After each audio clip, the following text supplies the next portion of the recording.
Ukraine, the world's breadbasket. The war has cast its long shadow on this fertile land. What is it like to be a young farmer here, in wartime? All around here, they're our fields. 24-year-old Yevhen grows wheat, corn, beetroot and vegetables on his 600-acre farm.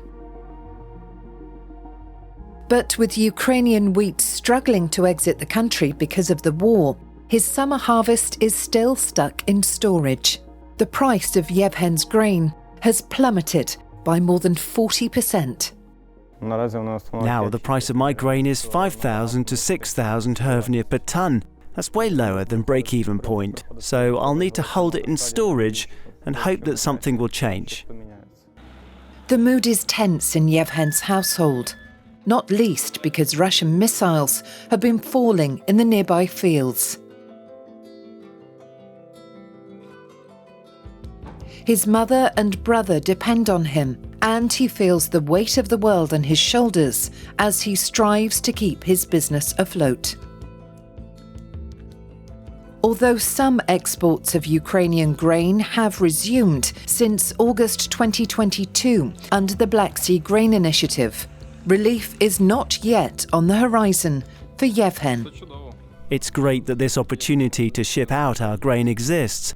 Let's hope that it will continue and stabilise these prices on the market. So far, over 10 million tonnes of grain and foodstuffs have been able to leave the Ukrainian ports under the initiative. But before the war, the country had been shipping 5 million tonnes of food every month. For Yevhen, less sales revenue means even less money to buy fuel, which has doubled in price, and fertiliser, which has almost tripled, if you can even find it.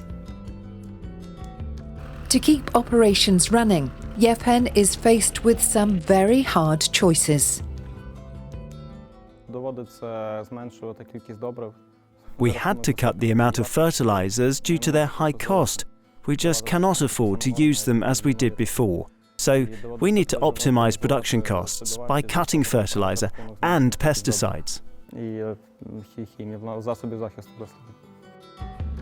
With next year's yields also in the balance, Yevhen may struggle to pay his farm workers' wages. Some of his staff only arrived in the region in the past few months from eastern Ukraine, where the war rages on. Yevhen has given these internally displaced people, or IDPs, a job and a place to stay in this little apartment on the farm, and feels the responsibility to keep going for them. Here's where the IDPs from Kharkiv live, and they're currently renovating. We will have to paint here, finish the floor. There will be other furniture here too. A new bed has been ordered as well. We help as best we can. There are 6.2 million people displaced by the war in Ukraine, and many of them are living in nearby Lviv. The city has become a safe haven for those fleeing, but the signs of the war are visible everywhere. Lviv native Natalia was a successful businesswoman. She and her husband decided to invest in agriculture 1 year ago, using their savings to buy a 380-hectare farm 30 minutes from Lviv and grow barley and soy. The timing of their investment could not have been more difficult.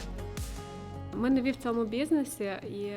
new in this business, and after the full-scale war began, we faced an increase in all the production costs linked to grain cultivation. But we did not stop, we're working, and we will continue to work, believing in our success and that it is good work for good cause.